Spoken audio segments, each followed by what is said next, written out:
the coach who cut Michael Jordan as a sophomore. Really? Was he kicking himself, or was it like he wasn't a good player? One of my doc students was named David Bruner. And I met David through the connection with Georgia and Bobby Langford and the good old boys.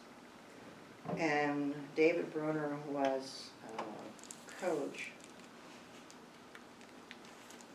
in Carolina, high school in Carolina. And anyhow, there's a workshop. And they had me there at the workshop. And Bruner brought this guy up and he said, this guy has a question for you, but don't listen to anything he says. He's the guy who cut Michael Jordan. That's funny. That's how he introduces That's a him. good intro. He probably gets that. He said, Aw. he said, this is the guy who cut Michael Jordan. And the guy says, but there was a reason. I keep trying to tell everybody there was a reason, and it was probably the best thing that ever happened to Michael Jordan. Because Michael Jordan was not very big when he was a sophomore in high school, and he wasn't very talented, and he needed a lot of work to do. The next year, though, Michael Jordan played on his team. Sophomore year, he cut him because he needed to get better. I said, well, there's a claim to fame for you. Yeah. That's awesome. I'm trying to think of the school that I was at. I don't remember anymore. I think. Okay, so I met the guy who cut Michael Jordan. I never met Michael Jordan, but I met the guy who cut Michael. Nike made a lot of money off that. Off what, him? Cutting Michael Jordan, or the fact that Michael Jordan got cut. Oh, yeah. I The have great commercials. stories about Dan O'Brien. Who's that? Who's Dan O'Brien? Dan O'Brien. O'Brien Field. He's our Olympian. Dan and what was the story in the '80s? Dan O'Brien was our athlete here. He was a what's 10 Decathlete. decathlon. Won the gold medal. Won the world championships. Oh, yeah. Dan O'Brien? Yeah. He's a different looking feller. Yeah, but Dan O'Brien is autistic and learning disabled. Oh. He never graduated from University of Idaho because he couldn't sit still enough to get it done. Oh, really? They had their hands full. Mike Keller was his track coach. Jim Morton, who was one of my doc students, also worked with Dan O'Brien. And Dan O'Brien was just, he was adopted, and he probably had alcohol, fetal syndrome, whatnot. But he had a lot of problems, and he never graduated from here. But O'Brien Field is named after him. He was our Olympian. I mean, what years were he competing in the Olympic Games? It was 96, 91, 93, 95 were World Championships, 96 Olympics. Yeah, he never graduated. I think his GPA was like 1.00. My high school GPA. Just, he's a mess. I mean, you couldn't carry on a conversation with him. Because he would listen to maybe one out of every 5 words, and that's what he'd hear, and they pieced together something from the one of the 5 words, and so it made no sense whatsoever. But, Wow. yeah. He lives in Arizona and does stuff on motivation. But he's a good athlete. But he was a good athlete, that's right.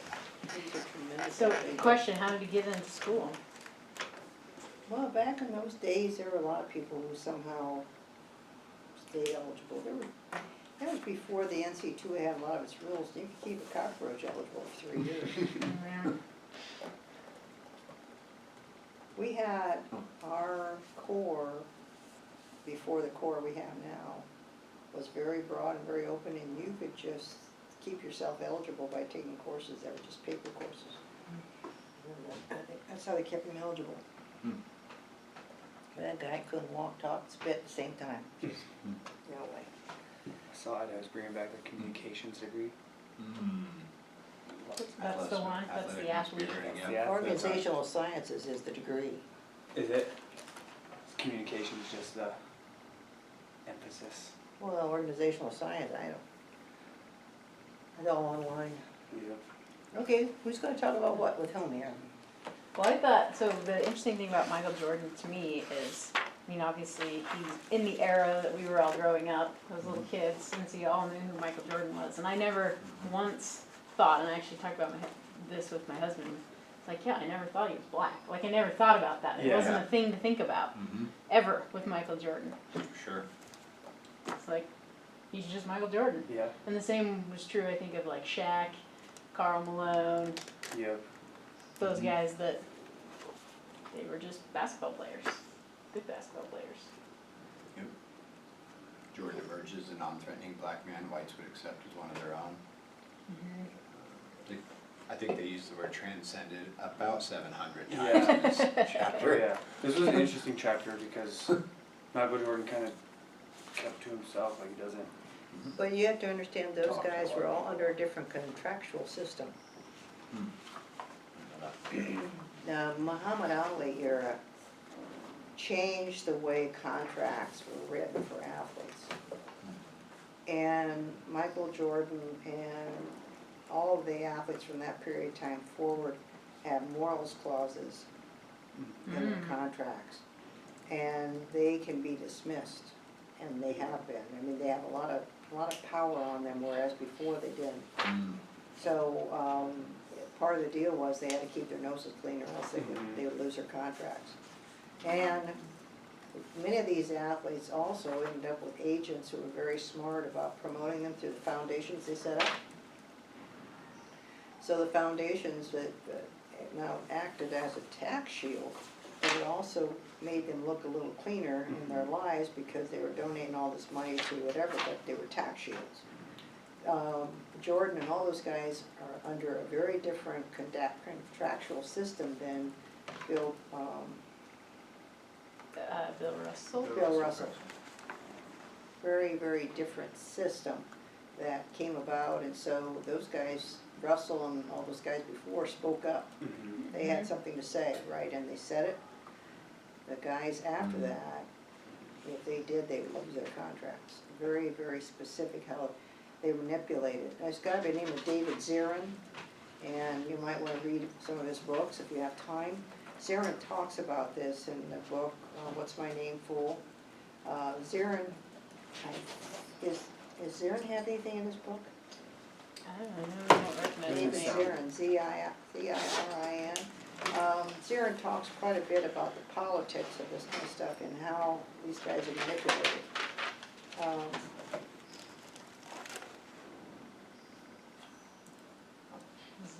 No Zirin? No. No, nothing in the index. So it's the wrong book, but David Zirin, Z-I-R-I-N, and he's a political commentator and somewhat historian.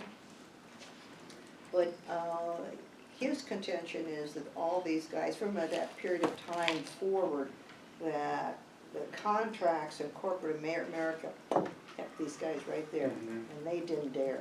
They didn't dare say a word, because they would lose their contract and lose all the money. Had to keep their mouths clean. Has that changed?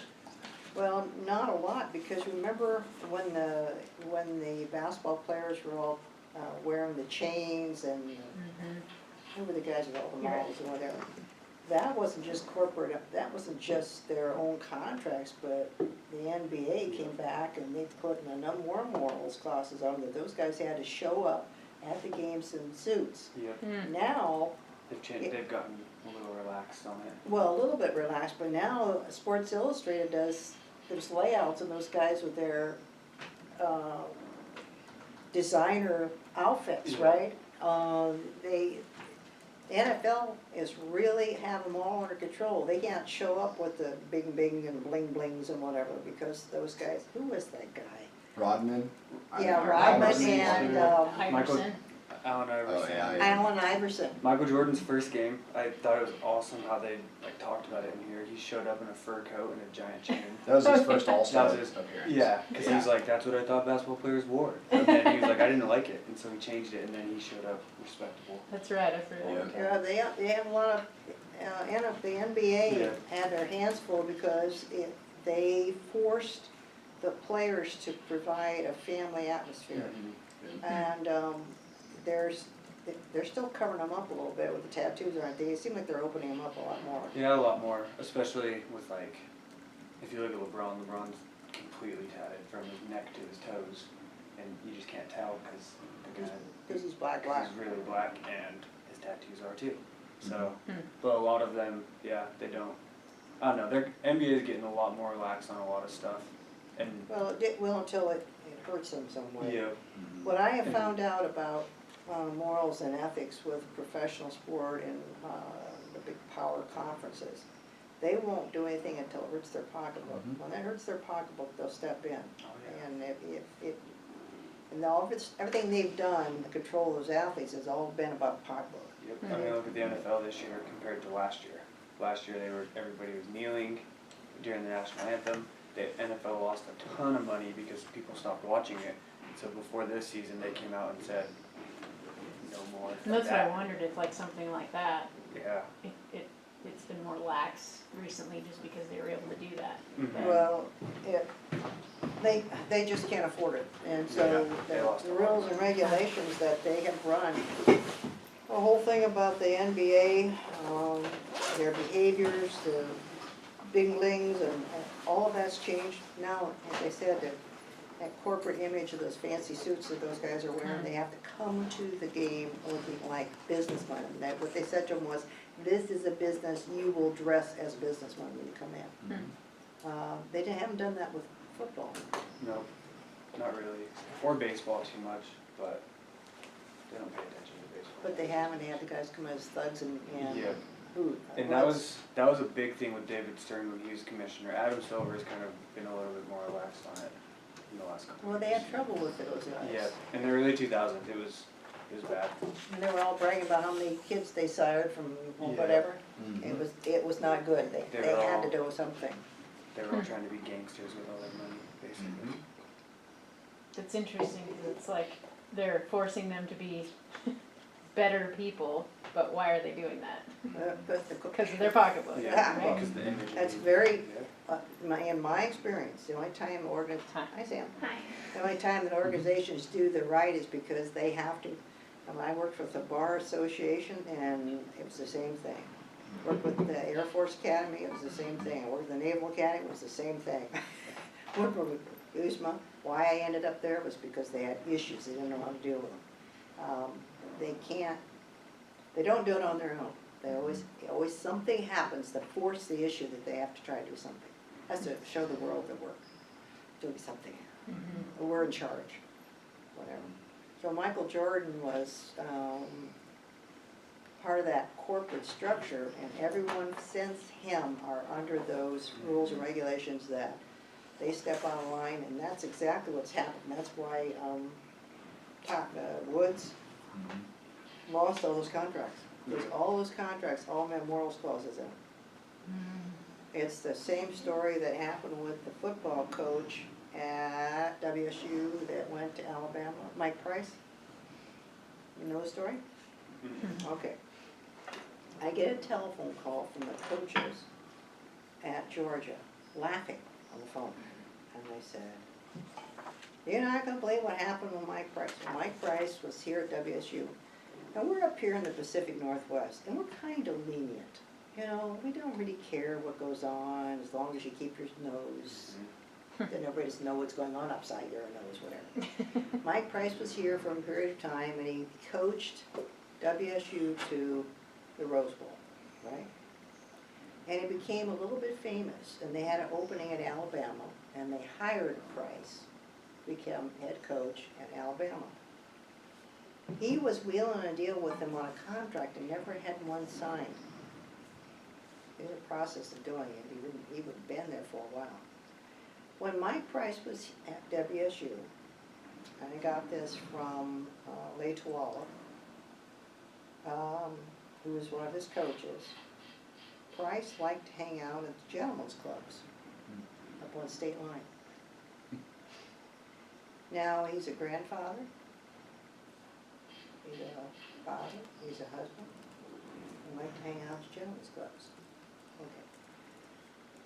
So he goes to Alabama, and he goes to a golf tournament where other coaches are. And unfortunately, many times these guys get drunk as skunks at golf tournaments, right? Not only that, he goes to a gentleman's club. And he picks up two of the hostesses and takes them back to his hotel room. And they spend the night, but nothing happened. Spend the night. And the next morning, he's got to go to the golf tournament. And he says to these two young women, you can get anything you want to eat before you leave, and just charge it to the room. Well, they decided to charge 7 breakfasts, 7 lunches, and 7 dinners. He's on the golf course with the Georgia coaches when the phone call comes from the hotel. Are you approving this? For 7 breakfasts, 7 lunches, and 7 dinners for these 2 women. So it's 14, right, what you're looking at. And he says, yes, just put it on my credit card. University of Alabama credit card. He got fired. There are morals clauses on these coaches' things. And as you saw with, who's the guy at Ohio State? Urban Meyer. There's moral clauses on these contracts. That all came out of that same period with Allen Iverson and all those other guys. They built those in. They weren't there before that. Jim Tressel and those individuals, there's moral clauses on it. Jim Tressel, you know the story of Jim Tressel? No. I feel like I'm living in a historical vacuum. Jim Tressel? I barely remember Michael Jordan. Oh. Okay. I went to school at Kent State University. And the school down the road was called Youngstown State. Now, just like we look down our noses at everybody else, Kent State always looked down their noses at Youngstown, okay, because they're just quality. There were a couple kids who were in school with me and my doctorate from Youngstown, and it must have been true, because those guys didn't know what was going on. Anyhow, Jim Tressel was the football coach at Youngstown, and ran into a few problems with the NC2A, because he just couldn't follow the rules very well, but he was very successful, okay? And he went from Youngstown, I'm not sure where he went from Youngstown, he went somewhere else. He ends up at The Ohio State University, and there, he's not only a football coach, he's on the faculty.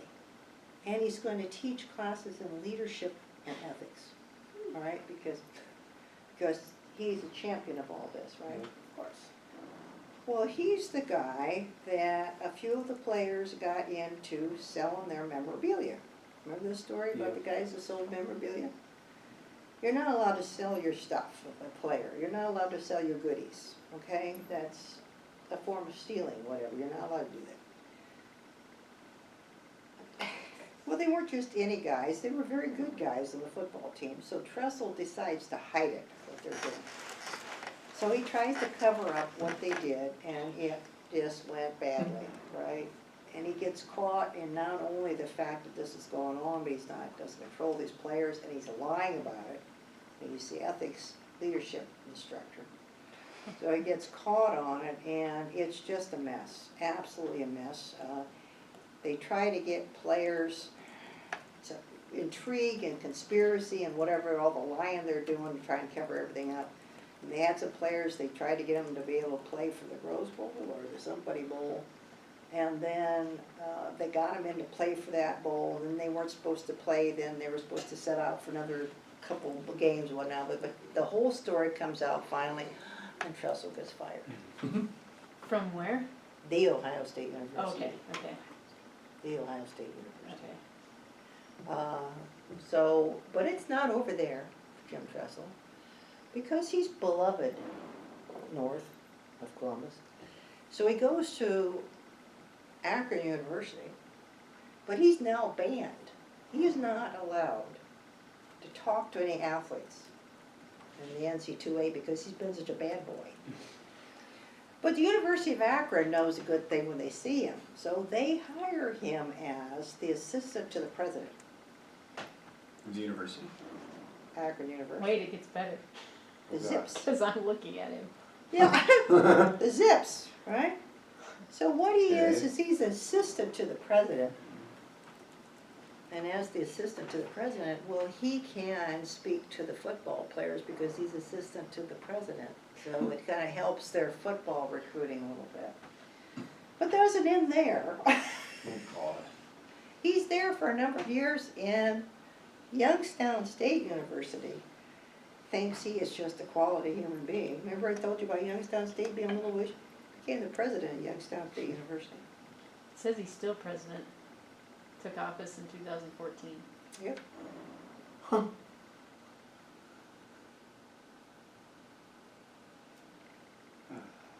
That's all you can do. Yeah. I gotta get into athletics. No, no, Yeah. no. I've been fighting this war. I'm going about it all wrong. Yeah, it's a real story about Jim Tressel. Real piece of work. Yeah, it's crazy.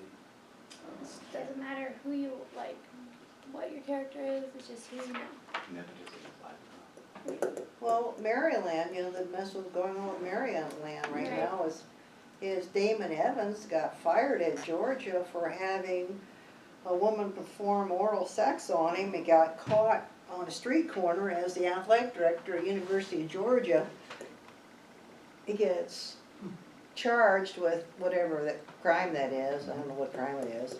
So he gets fired from the University of Georgia. He's out of business a few years, and he ends up back as the athletic director of Maryland. Right in the middle of this mess that's going on with, Players all over the place.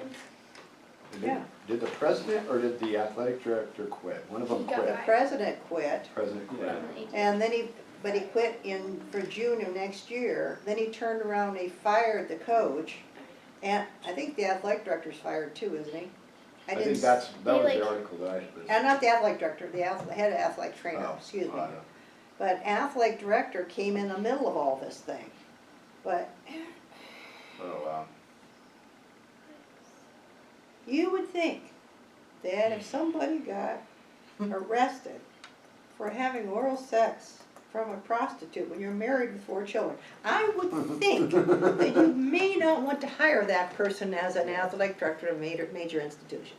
I don't know, but. They do background checks, right? Like this would come up. Oh, they Excuse know. me, it was all over the paper. Yeah. Yeah. I also got a telephone call about that one. So like, Oh, how? That doesn't make any Yeah, sense. why is it like that? It's Sports pretty, book pretty character. messed up. More sports will fix him. Well, I have an article of mine that you guys all should read. It's called The Chalk Beater's Dilemma. And it's all about these schools. They do the same thing over and over again. What they do is, person A commits some god-awful thing over here at University A. And they were a very good coach, but they did something horrible. Or they were an athletic director, or somebody thought they were really good. And they do some horrible thing. And they just sort of drift out and they do some minor work somewhere, and then all at once, they get picked up over in University B. And you know why? Because University B will say, it's different here. We're much better at leadership, and we just don't have the problems that University A has, and so we'll bring them in, and it's just a greater place, and we won't have trouble with them. That doesn't go on here.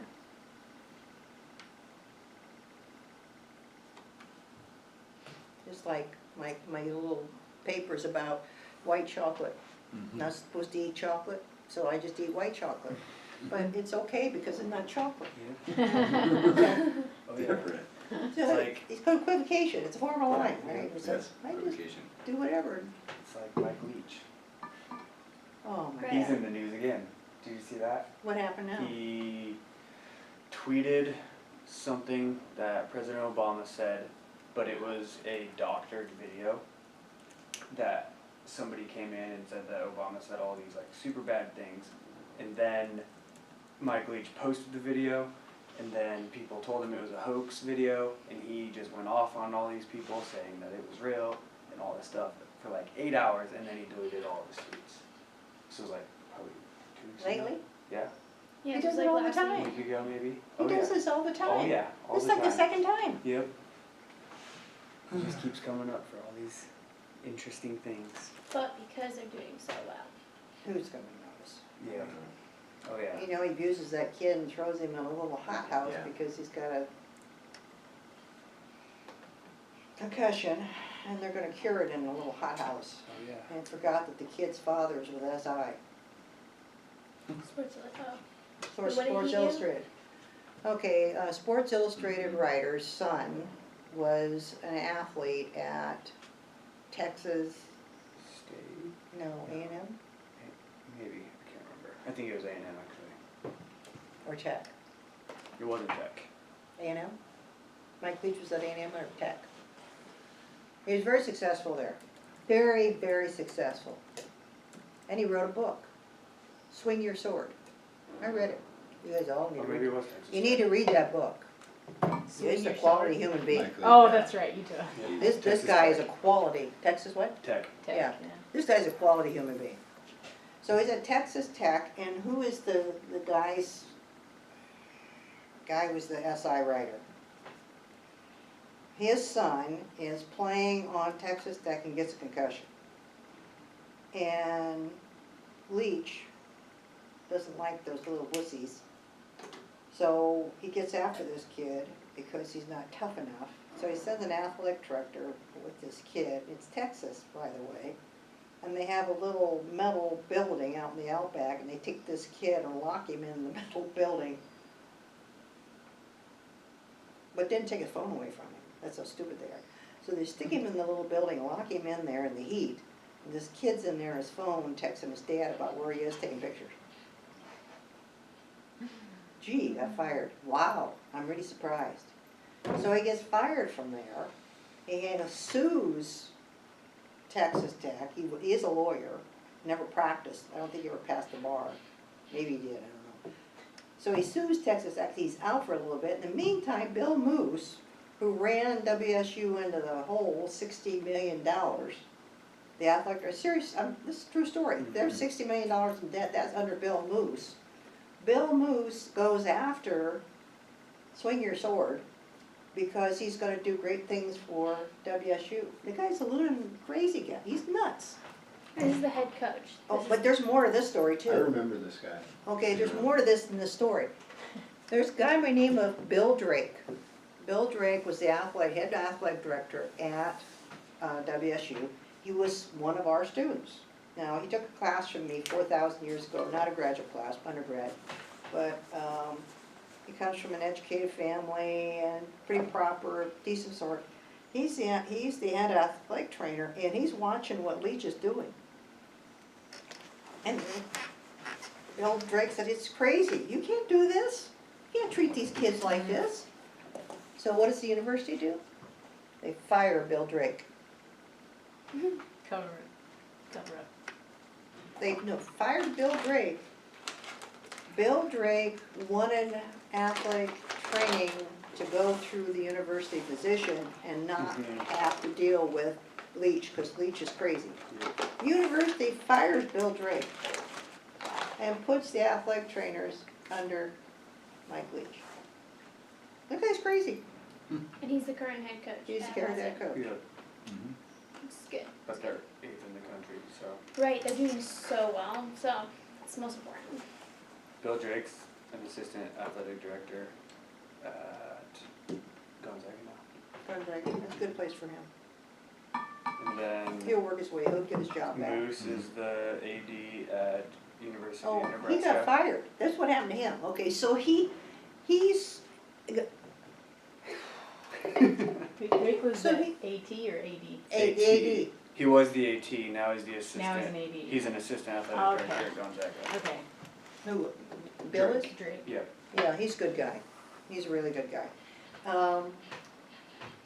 Moose runs up this huge debt at WSU, $60 million in debt. But you know how they balance the budget? This is great. This is really great. They balance the budget once a year for 25 minutes. What Oh, they, yeah. Right. what they do Oh, yeah. is they move all the funds. Okay, so let's say that we have a little bit of money, we're ahead, we're in the black, and somebody else has the black, somebody else in the black. So what they do in one day is they move all the money across the university and wipe out all the debt. And they balance all the books. And then, as soon as they balance the books, they move the money back. I'm not an accountant, but I think that's illegal. I don't know what that is, but yeah. Yeah, he was he was the AD at Washington State. He was an assistant from 82 to 87. Then he was an associate athletic director from 88 to 90, and then Montana 90 to 95, Oregon 95 to 2007. Well, he was at Montana when all the raping stuff went on with the Mhm. football team. Yep. And then Wazoo from 10 to 17, and then now he's the athletic director of Nebraska, He And left Mrs. Moose. Moose. He left which is another WSU giant school. because Schultz came in and Schultz said to him, "What in the world are you people doing?"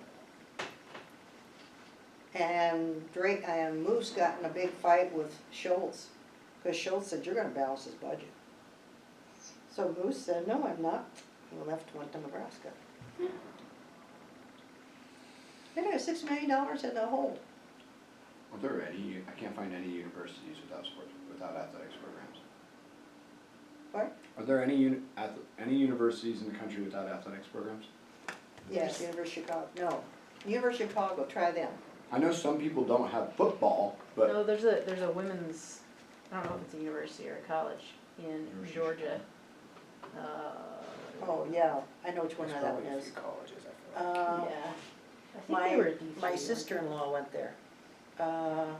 They just got rid of them 5 or 6 years There's ago. Mike Marlowe, a good guy from Wazoo. Do you know him? No, He was their deputy athletic director, whatever that means. But now he's NAU's athletic director. They hired him last year. oh, finally, Spelman College. Found Yeah, one. Spellman. Oh, it's the one. Is that the one that you're talking about? Mm-hmm. Spellman? Isn't it Spellman? Spellman's an How all-black one small school. Yeah. college is quitting sports Yeah. might lead a revolution. Well, they haven't led a revolution yet. No. BYU Idaho doesn't have intercollegiate athletics either. No, but they have tackle football for intramural sports, Mm-hmm. which is insane to me. What? Yeah, they have tackle football for intramurals. If you've Yeah. never played football in your entire life, you can go play tackle football Okay, there. With no training, no practice, no Yeah. stretching, no. sorry to get off on all that. Yeah. All this modern period, these guys are all in a corporate dollar structure, and it keeps them really under control. Yep. Until they screw up like Tiger Woods. Oh yeah. He's getting. We talked about it earlier this semester. If you apologize, everyone forgets. And Tiger with Nike right now, he's just on the up and up again, especially with his comeback in golf. Mm-hmm. And he just won that tournament like a month ago. Played really well. I like that in the book, the authors drew the comparison between, this has always been a thing in athletics, but they said it hasn't really ever been pervasive within universities for faculty, but that's transitioning as well. Mm-hmm. The publisher perish mentality is getting stronger and stronger, and you're not gauged on your ability to teach classes or connect with students or graduate students or how well you teach or your outreach or anything. It's like, oh, you didn't publish? Well, we didn't get grants, you're gone. Same thing. I don't know. Now they're just moving it all to clinicals. There's not gonna be any senior professors in a while. There'll only be research faculty and clinicals, that's all it's gonna be. And online In classes. online classes. Do you think that Very moving to soon, that, I'll be able to teach. not the model of online classes, but that model of separating the researchers, here you can go be a teacher, focus on that, here you can be a researcher, focus on that, is that a good way to go? Does it have positives? Based on I think if teachers' you're not in the business of research, I think it's gonna affect your teaching over time. Mm-hmm. Because they're teaching a ton of classes.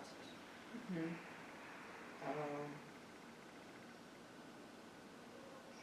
Just not good. Hmm. We used to have this lovely little place called Idaho. And when I got here, everybody taught in the service program, everybody, including David Burton, wore a Speedo he taught. For me. That was a sight to see.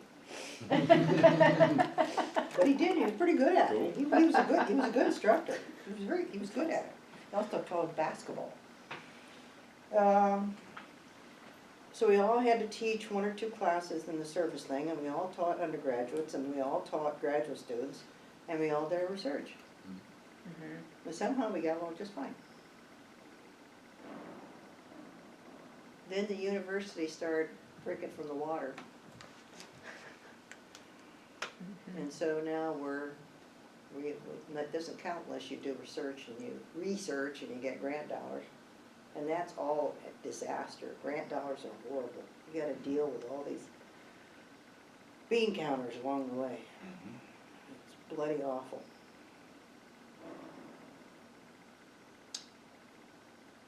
So, this all happened here about 2008 or 9, 2006, 7, 8, 9, somewhere there. Where it all went downhill fast, like overnight. And now, last night we had a dance champagne thing or whatever for festival dance, and I found out that, went to a concert, and I said, don't you guys require your people to take dance to go to your dance concerts? And they said, yes, but we don't have any dance classes. Because university decided that only people with master's degrees can teach dance. Well, that's the way it used to be. And Kathy Browder came in here, just about destroyed the department. She decided that, because of pressure from the university, that all of us were not to be teaching in the undergraduate program, took all the graduate students out of that program and stuck all the graduate students in teaching graduate classes. Got rid of all the master students, except for those of you in athletics or leftovers. But all the TAs are doc students. And let them do all the teaching. Correct. And then you take all the faculty out, and they're supposed to be doing their research. So it's this convoluted mess where people are completely dislodged from everything. And then they have all these clinicals teaching stuff. And adjuncts at $3,000 a class. If you can find them. They're usually doc students as well. Or you have to get somebody that's got a heartbeat and fling them in there. And they're tasked with building the class online, Mm-hmm. so that they don't have to have an instructor ever again. That nobody in an educational institution has to teach. Another book you need to read. Another book you need to read. There's 2 of them. I'm not sure if it's Failure of the Faculty or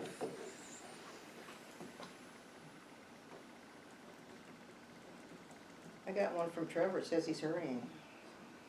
Were you hurrying? I ride my bike around in rain, and I was boogieing. He runs his class till 5 every day, so I'm gonna be late every day.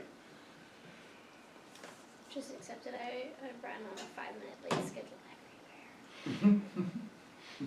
Okay. I need to set my watch like 15 minutes Why did I come up with the wrong thing?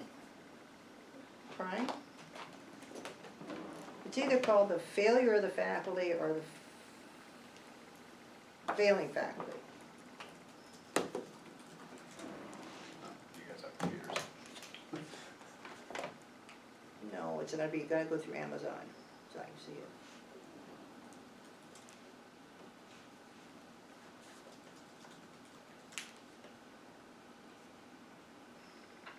Okay, try failing.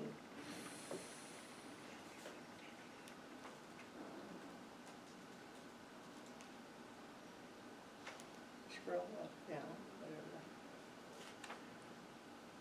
It's a red book.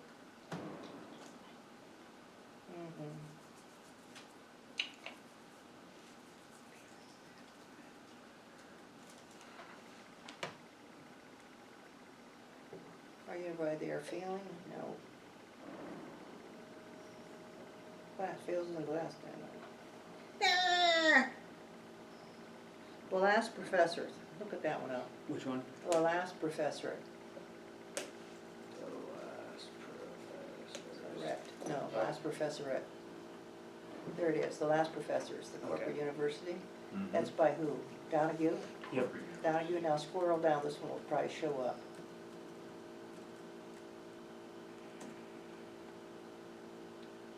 Shoot. Is it called Academically Adrift? No. Limiting learning. No, Is it the same author? No, it's a different author, but there are two of these that came out the same year. The last professors, the corporate university. It's really an interesting book because you know there's not gonna be, when my population goes away, there isn't gonna be anybody else.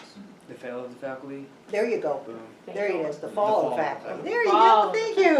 wanted to The see Fall of the Faculty. what they bought together. Yeah, go back up, now who's written that? Ginsburg? Yeah, Ginsburg and Donahue. Donahue wrote The Last Professors Yes. and The Fall of Faculty. Those, you guys should read them. Make you rethink about what you're doing. Uh-huh, thanks. If I were to do this again, I would not go to a major university. I would teach at a small college. Mhm. Division III, Division II college. Heading to Missoula. Hmm? Heading to Missoula. Have you 2 more read, years. well, Missoula, that's what it's called. Oh, nice. You should I read haven't Missoula. read it. Missoula? Yeah, you wanna hear about sexual assault from the football team. Oh, really? Yeah. Great. Whole bunch of cover up there. Yeah, I did. It's an interesting story, but this is, the fall of the faculty, Where am I gonna go? exactly what happened here was that when they went to the notion of the corporate money for grants, they want to run the university by grants, and so they want the faculty to all do that. So what they did was, they manipulated the system so the faculty had no more governance. So the faculty aren't doing any of the work. We don't advise people, we don't teach in the classes, we just sort of walk away from everybody else, and we don't even teach classes for our doc students. Do you know how many doc classes there are? None, The ones you create for us. yeah. Yeah. Tailored courses. Mhm. So, I mean, fine. Because there aren't any. Mhm. What? What is that? No When I idea. was at Kent, there were all kinds of them. Mhm. We don't have them here. So we don't do anything. Donahue. Causes problems. I'm sorry to make all that, whatever. No. Donahue. What's the next thing we're talking about? I just keep saying negative, bad things. Like me. Mm. My Um, I felt like, I mean, this is kind of going back to Michael Jordan, but I kind of felt like his whole thing was very different than everyone else's. The way it was worded, that was just mine. The Or, story. like, the story was super different. Like, felt like everything, or I don't know what it was. It was just maybe the way, like, the author of it, or just like their focus was a little, I don't know, it was different. his was like less biographical because he kind of kept to himself. Yeah. And they didn't. I think the author even says that like his writing is different than everybody else's in this He book. did. Yeah. Because Michael Jordan kind of kept to himself. He didn't. Even when he was asked questions and stuff, and that's kind of how we got onto this whole conversation. Oh, okay. Like right before you got here. Yeah. Is It's The really, contrast. it's really hard to write those biographies. Many years ago, I got involved with an encyclopedia on sport, and it's like, oh man. I don't know where they were, like 2 different ones I've done. I did the one green one up there, I was part of that one, and, oh, here, over here. The green, blue, whatever one those called. These What's the name of those things? Biographical Dictionary of American Sports. Yeah, okay, so I was one of the authors on that, I don't know how many I did. I did a whole bunch of skaters and, did gymnasts and whatnot. People lie like you can't believe. It's unbelievable. I actually contacted every person that I did and talked to them personally, Mhm. okay? Talked to every one of them personally and got their stories. So I'm working with this one guy. In order to get to him, It's really hard, you can't just get to somebody, Mhm. right? You have to go through somebody who knows somebody. Well, there's a guy at Penn State University, his name was John Lucas, and he was a big Olympics historian. He worked with Ron Smith, you've read his book, right? Ron Smith, Freedom of Sports, Sports and Freedom. You guys need to read that book. Ron Smith, Freedom of Sports. He's one of the finest historians on American collegiate sport, by far. He's much better than the ones that are all sexily known in the world, but this guy's really good, Ron Smith. Well, I contacted Ron Smith because I was going to work on this one guy's biography, and he told me to get a hold of John Lucas, and John Lucas was an Olympian, and I had known John Lucas because I'd met him, and I wanted to get information on this guy was. So I get a hold of John Lucas, and Lucas says, "Oh, I'll help you with that. He and I were roommates at USC together in college. We were roommates, lived in the dorm together." So he gives me all this information, and he's telling me all this stuff, right, because they were roommates. Oh, this is cool. So he tells me how to contact him. So I even have his phone number. This is John Lucas. So I call this guy on the phone, and I introduce myself by saying, I actually got to you because of John Lucas. And this guy says, "Who's John Lucas?" And I said, "John Lucas was your roommate in college, your freshman, sophomore year." He said, "Lady, I married my wife when I was 17 years old, and she was 16 years old, and that's the only roommate I have ever had. And she's sitting here right now. Let me ask her What? whether she knows John Lucas." So he turns around and says, "Honey, do you know John Lucas?" She said, "I don't know anybody named John Lucas." It's a true story.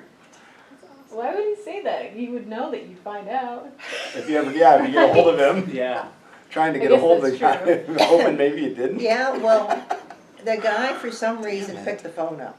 Usually his wife picked the phone up, and he said to me that if she would pick the phone, you'd never talk to me. I just happened to pick up the phone, and he said, "You sound like a pleasant person." He said, "What exactly are you after?" And I said, well, I told him, and he's telling me about John Lucas. I went, blah, blah, blah, blah. I was like, right. What do I say? Yeah. So I said, I'm writing this biography, and I like to have the right information, and obviously I'm going about this wrong. And he said, "Well, what questions do you have? I'll help you as much as I can, but I won't answer any more questions after this. This is it." I said, "Better ask him good right now." Oh, So wow. I go on, well, whatever.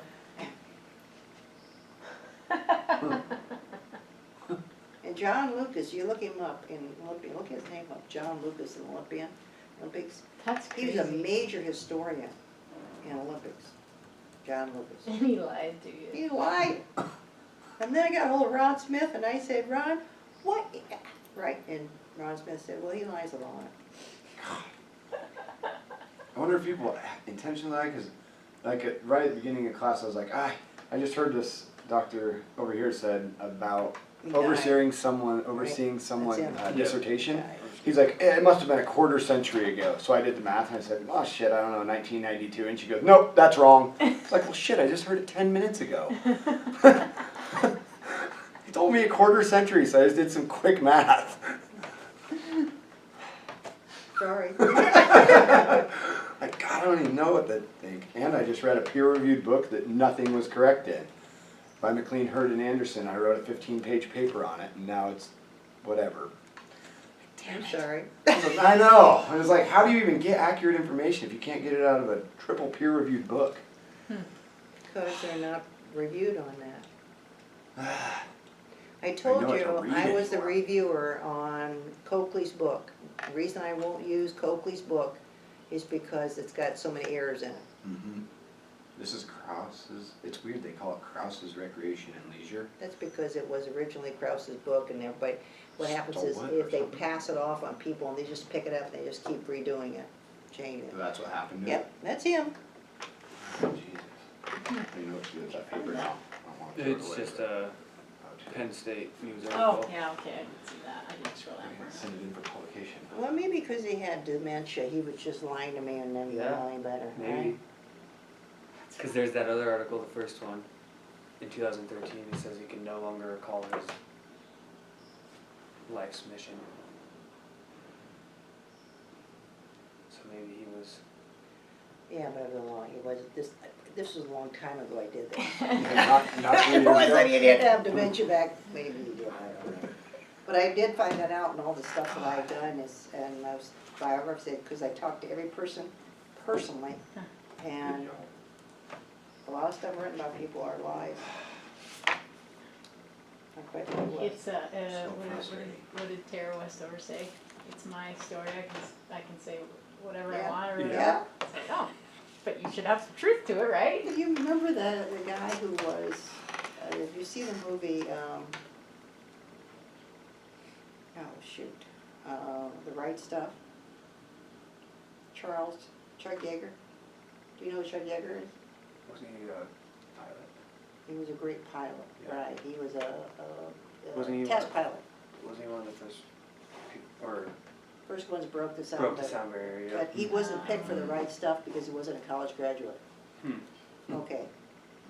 I heard him, he spoke at the Crystal Palace, which is a church that isn't in business anymore.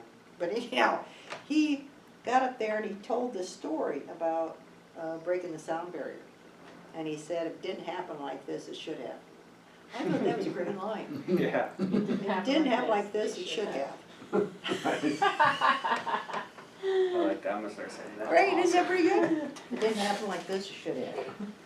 One thing that I thought was super interesting about reading these last 3 chapters was, like, the whole time reading Tiger Woods' thing, I was just thinking of all the recent years of Tiger's life, and then same thing with Serena and Venus.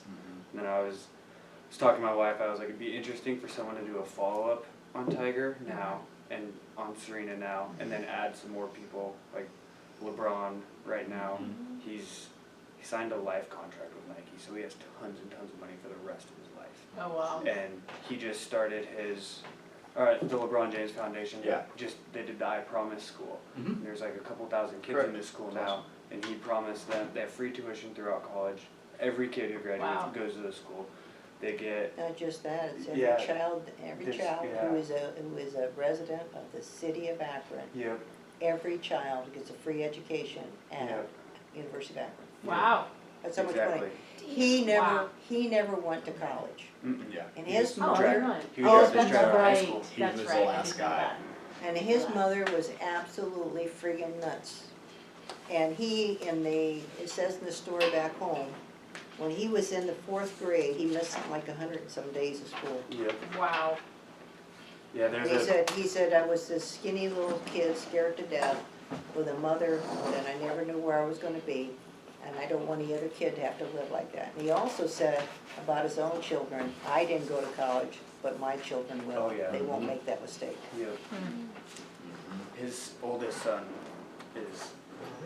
he's gonna be in the NBA. He's at a private school somewhere They're in LA, yeah. in LA. Yep, they just moved to, How well, old is he? 13. I'm gonna say how old. LeBron said his last year might be his son's first year in the NBA. That would be weird. That'd be, and that's what they're saying, he's like, maybe we'll play on the same team. That'd That would be so great. weird. That'd be kind of cool. He married his high school Yeah, sweetheart. Yeah. He went to St. Vincent's, Yeah, same Mary. St. Mary's, well, St. Mary's was an all-girls school, St. Vincent's was an all-boys school, and St. Mary's got very old, and so they blended the two together, and, I believe the Jesuits picked him up, and if it hadn't been for that, he would have been lost. Yeah. They just came in and- You know, last year, maybe 2 years ago now, he bought brand new uniforms for all the athletes at his high school. And, like, redid the Really? gym. Yeah. He's that odd, that one. Actually giving back instead Yeah. of just. And never had a Wanting scandal, money. married his high school sweetheart, like just, Kind of Jared Allen. I guess he did have a scandal when he was in high school about accepting, he drove like a nice Escalade or something. No, Or it something was like a that. Hummer. Was it a Hummer? Oh, Yeah, really? Hummer. And His he got all mother- these his jerseys, mother- signed jerseys. Remember, his mother signed a contract. Yep. But his mother borrowed the money to get Yeah. him the Hummer, and his mother never worked a day of her Yep. life. They were She was super on- poor, so like they got all this money. They lived in the projects. I mean, There's a good His childhood documentary was just about complete his, craziness. and that's what's also crazy is there's a documentary about him being, and they have footage from when he was in high school. Like, Really? He's been in the I thought national you played high school spotlight since he was in like 13 years old. Yeah. We used to watch, it was one of the only times you ever saw high school basketball On TV. Yep, and it was because it was him. Yeah. I remember, oh man, I was in 4th grade in 2003, maybe. And I remember like when he got drafted, it was such, like I knew about it, and he was a 17-year-old kid. For sure. Yeah. It was a real shame that we didn't go to the Ohio State University.